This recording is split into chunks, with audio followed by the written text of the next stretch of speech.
Hey everybody, Cinema Sickness here with this week's weekly review, where we take a look at all the titles I watched throughout the week, and I give you my quick thoughts on them. Now before we get down to that, let me first say if the video quality is looking a little weird, that is because I did in fact purchase a new laptop, and I'm trying out the webcam on the laptop. I'm not expecting this to be the great quality, although according to the package it's HD, but judging by the picture quality I'm seeing here, if this is HD, then I have some really great HD VHS tapes to show you.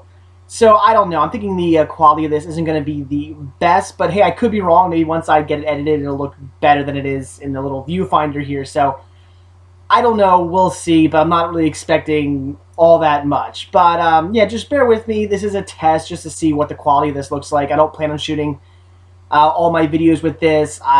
Maybe when I go on vacation or something, I might possibly use the webcam, but for the most part, I don't really count on using this very much, but I did just want to test it out, so I am doing this one video. So let's get down to what I watched. The first time I checked out this week was Wham! The Video on Laserdisc. Now this is something I just sort of popped in because I was doing some work on the library and I wanted to watch / sort of listen to something.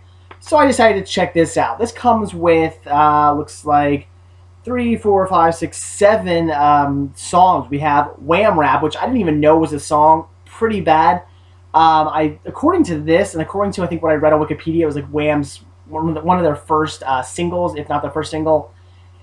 It's pretty bad. It is a rap, and I mean, think Rapture by Blondie. I'm sure most of you know that. It's pretty awful. It's even worse than Rapture, actually. It's really, really bad. But we have Wham Rap, we have Bad Boys, Club Tropicabana, Waking Up Before You Go Go, Careless Whisper, Last Christmas, and Everything She Wants. So this is some good, cheesy 80s just whamness. This is pretty bad in such a great sort of way. If you love the 80s, this is worth checking out. Don't believe this has been released to DVD, though I could be wrong about that. I wouldn't be surprised if the Wham videos in some form or another were released to DVD, but I know this is on VHS because I did originally have the VHS and then I replaced it with my Laserdisc copy.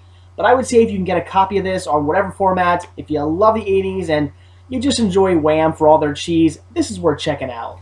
The second title I watched this week was Stuart Little. Now, this is something that, as I mentioned when I did pick this up, that I wasn't quite sure about. It's a movie I had wanted to see for some time now. Just one of those movies that, you know, I kind of always thought to myself, is this really going to be any good? I'm kind of doubting it, but it was just a movie that I always had some interest in because I had seen some reviews on it. I have friends who are younger than me who grew up with this movie who absolutely love it.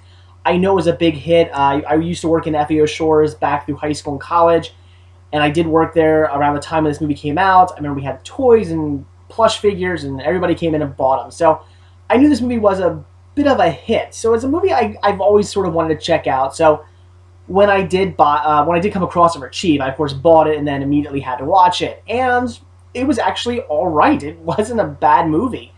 I wouldn't say anything great. It's nothing amazing, but all in all, not a bad watch.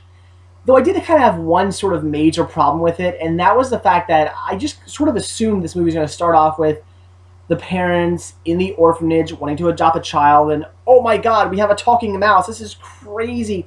Mice can't talk. What's going on here? Let's adopt them. That's how I thought it was going to go down. Not so much. They're in the orphanage looking for children. They come across a talking mouse, and they go, oh, he's so cute. Let's adopt him. So apparently in this world, talking mice are normal. That's not a weird thing. They didn't have anything weird with that. A talking mouse was normal to everybody. Everybody said, okay, a talking mouse. All right, nobody questioned it. Everybody was just on board with it. So again, apparently in this world, mice talk. That was one of the things that did bother me about this. I would have liked it better had Stuart Little been something crazy, a phenomenon, something that isn't normal. A talking mouse isn't normal. We have one. That would have been interesting. Would have loved to have seen that. And the story could have just gone on as normal. They didn't really have to keep making a big deal out of it.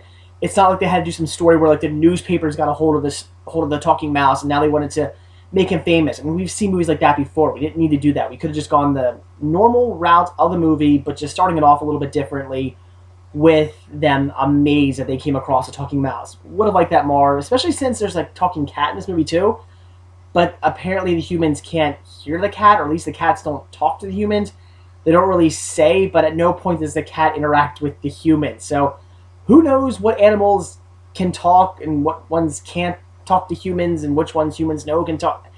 It's kind of a crazy mess. But with all that aside, I mean, that's really looking and nitpicking too much into the movie. If you just take it for what it is, just a fun, family-friendly movie, it's actually pretty good. And I am glad I picked this one up. I am glad I checked it out. It was enjoyable. Would I recommend Stuart Little? I'd say if you like family-friendly comedies, it is one to check out. And speaking of family-friendly comedies, the next title I checked out was The Pacifier. Another title that I just randomly picked up because it's one of those movies I've always kind of wanted to see. Now, this one I wanted to check out because it is a Vin Diesel movie, and I'm kind of thinking Vin Diesel in a family-friendly kid Disney comedy. What's that going to be like? And the fact that it is a Disney movie. I do tend to really enjoy Disney films. So this is what I wanted to see, and got it for $1. I mean, I got the full screen version. Yeah, I wasn't too happy about that, but I did pick it up for only $1, so had to check it out, and it was just okay. I wouldn't say this movie was anything great. It's nothing amazing. It's just all right. In fact, if you've seen the movie The Spy Next Door, kind of similar movie. Spy Next Door, much better. Though this one hammed it up a little bit too much. It had some, a little bit too much cheese to it, which normally I like, but in this case, maybe they could have toned that down just a bit, perhaps. Vin Diesel was okay in it. The rest of the actors were all right, I suppose. It's just what it is. It's a Disney movie.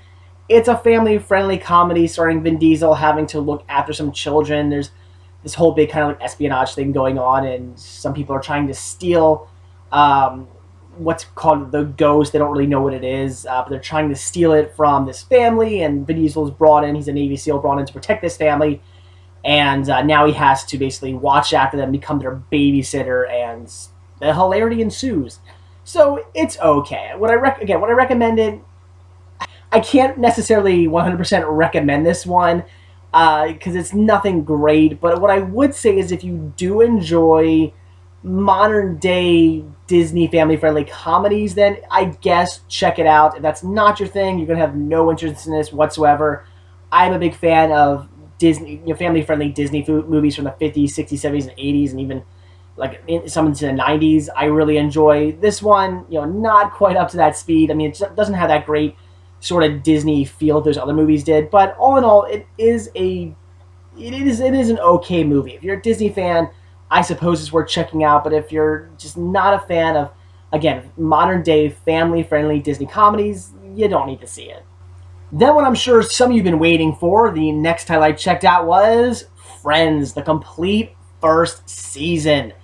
Now, this is one I've been dying to see because I just have people telling me over and over and over and over again how fantastic Friends is. My friends tell me that. You guys tell me that. Everybody tells me this show is brilliant. And as you guys know, when I picked this up, I had said that I've only ever seen a few select episodes of Friends. I mean, I've just never got into the show. It's not that I didn't like what I've seen. I've seen, like I said, some episodes of this, probably throughout all different seasons. But even though I liked what I've seen, for whatever reason, I never got into it. I never watched this syndication. I just never became a fan of Friends, even though, like I said, what I have seen, I did enjoy. So when I came across these for $4 a piece, I got all 10 seasons for $4 a piece, a fantastic deal. Had to pick them up, and I knew as soon as I was done watching Cheers, this would be what I watched next. Well, all right, technically I did watch Frasier in between there, but hey, I had to watch Frasier after I watched Cheers. But then I knew I would definitely be watching Friends because I really wanted to start getting into this series. And it's great. It's very funny.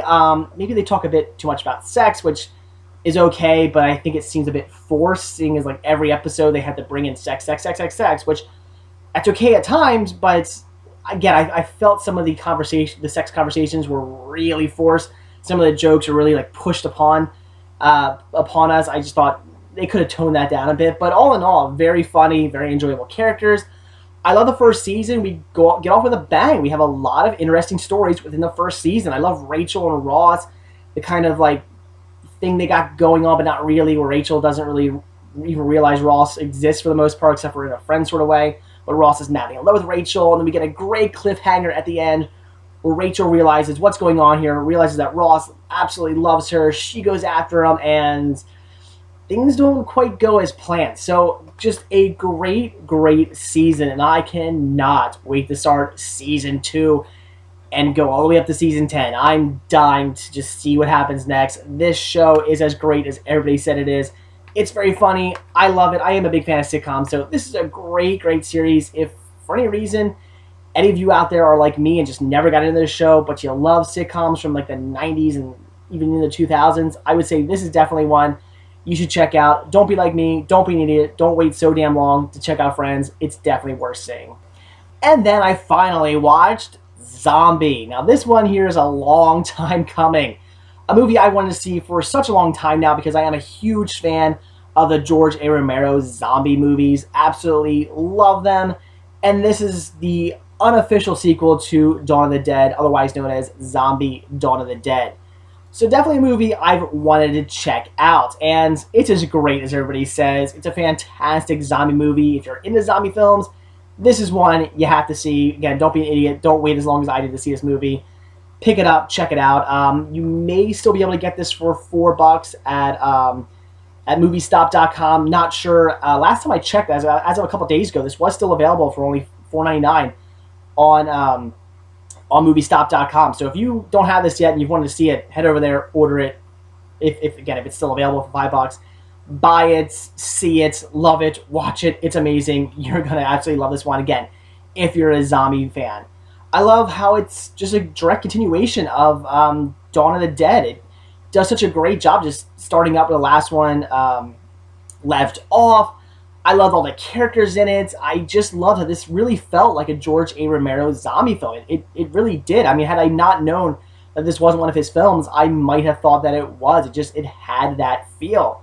Loved all the makeup, loved the zombies. I just really loved everything about this. I mean, it wasn't anything necessarily amazing. I wouldn't say it's like the best zombie movie I've ever seen, but it is a damn good one. And again, if you're a fan of George A. Romero zombie movies, then this is one you're going to want to check out because it still kind of has that same feeling going on. So a great story, people trapped on an island, zombies coming after them, really gory scenes. That's another thing. I love the practical special effects in this. Some great gory scenes. If you're a gore hound, you're going to have some enjoyment with this one. So Zombie, I mean, there's not too much to say about it. Like I said, people trapped on an island, zombies attacking them, but it's a hell of a lot of fun. A great zombie film. If you like zombies, this is one to see. But that wasn't quite everything I watched this week. I actually watched one other title, went to the theater to see this, and that was The Lone Ranger. Now, didn't quite know what to think of going into this movie. I didn't know, was it going to be good? Was it going to be bad? I had no idea. But I had high hopes. I mean, I love Johnny Depp. I know it was, I believe, done by like the same people who did Pirates of the Caribbean. I think, I could be wrong about that, but I thought I read that somewhere. So I was kind of excited for that. And I wouldn't say that I was let down, but all in all, I just thought it was kind of just, it was all right. I would actually say, don't go to the theater and see it. There's no need to. Wait for it to come out to DVD or Blu-ray, give it a rent. Just really no need to see this one in the theater, as it just was kind of just all right. I mean, I did enjoy the story. It had some good laughs, had good characters. I mean, like I said, the story was all right. The plot was okay. But it was just the fact that it was kind of mediocre. It wasn't quite, up to the standards I thought the movie could have been. And from what I've been hearing from other reviews, apparently I'm not the only one who thinks this. Apparently the movie is kind of bombing as far as critics are concerned. I mean, I'm sure the movie's making $1 zillion in the theater, but critics are pretty much bashing this one. And I got to admit, I kind of see why. It just, I think, could have been a better story. It could have been more epic. I think that's the way to describe this. Could have been more epic. A movie like Lone Ranger, you want it to be epic. You want it to just be like, just something great. Just a great, hardcore, in your face, just fantastic, hurrah kind of a story. And it just kind of falls flat there. It's a fun story, but you don't really necessarily want fun. You can have some fun in there, but you want epic. You want epic and then, some fun as well. and it just sort of falls flat on the epic. I mean, again, like Pirates of the Caribbean. Pirates of the Caribbean was a fun movie, but it was also epic. It built you up. You got those moments where sure you were laughing, but you also got those moments where you're just like rooting for everybody and you're really into it. And just all this great stuff was going on. You wanted the bad guys to lose, good guys to win. You know, go Captain Sparrow. You know, you were just so into the movie. That movie did it well. Whereas the Lone Ranger, you weren't ever really rooting for him. You're just kind of like, yeah, you know, he's a good guy, so of course I want him to win. But you know, you weren't getting up out of your seats and cheering him on.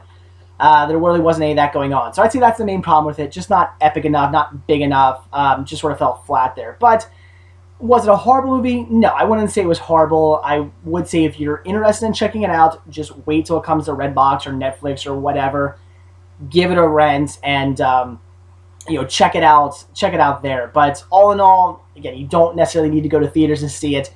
It's definitely not, I would say, not a theater movie, even though it did have some, it did play out well in the theater because, lots of explosions and great big things going on, but I wouldn't say waste your money. It just wasn't quite the movie that it should have been, and it's not really worth going to the theater to see it. I would say just give this one a rent. It's also a bit long as well. Wasn't expecting that. There was parts of this movie where I was checking my phone. I was like, how long is this movie? Not that I really cared because, I was into the story. I did enjoy the movie. But I wasn't expecting it to be as long as it was. It was a bit longer than I had expected. But, that's not necessarily a bad thing, I guess. Just, had it been more epic, I would have enjoyed the fact that it was a bit longer. The fact that it felt kind of flat, I was kind of like, when's this sort of going to be over? But yeah, all in all, it was okay. I mean, if you really want to see it in the theaters, if you're dying to see this movie for some reason in the theaters, yeah, sure, go ahead. But I would say if you don't need to see this one in the theaters, then don't. Wait to just give it a rent. Wait for it to come out on Blu-ray, because I'm sure this movie's going to look pretty good on Blu-ray. Just wait for it to come out on Blu-ray, check it out. You might enjoy it, but again, nothing you need to see in the theater. So there you go, guys. It's everything I watched this week. Definitely watched some interesting titles, everything from Stuart Little to The Pacifier, which are 2 movies I have wanted to see for some time now, and they were all right. I did enjoy Stuart Little, and Pacifier was not horrible, but not really great either. Finally watching Zombie. I don't know why it's been so long since I had checked that movie out, but I'm very happy to finally watch it. Loved it. Thought it was great. Again, if you like zombie movies, see it. And finally watching the first season of Friends, another series that I just should have gotten into a very, very long time ago and just now am getting into. But I love what I've seen, so all my friends, all you guys, everybody who has told me that it's a fantastic series, I need to watch it, you were absolutely right. It's great. I love it. Can't wait to watch the next 9 seasons. And finally, like I said, with The Lone Ranger, it was just alright. It wasn't epic enough. That was my main downfall with it. Just should have been a great epic story. Had it been an epic story, I would probably have highly recommended it because the comedy was pretty strong, the characters were pretty strong, just sort of a flat movie. But, so yeah, don't necessarily see it in the theaters. Don't waste your money. Just wait to give it a rent, or if you really want to pick it up, just wait to buy it on Blu-ray or something like that. Spend your money there. Just don't spend in the theaters. So that's it, guys. Thanks for watching, and stay tuned for my next weekly review. See ya.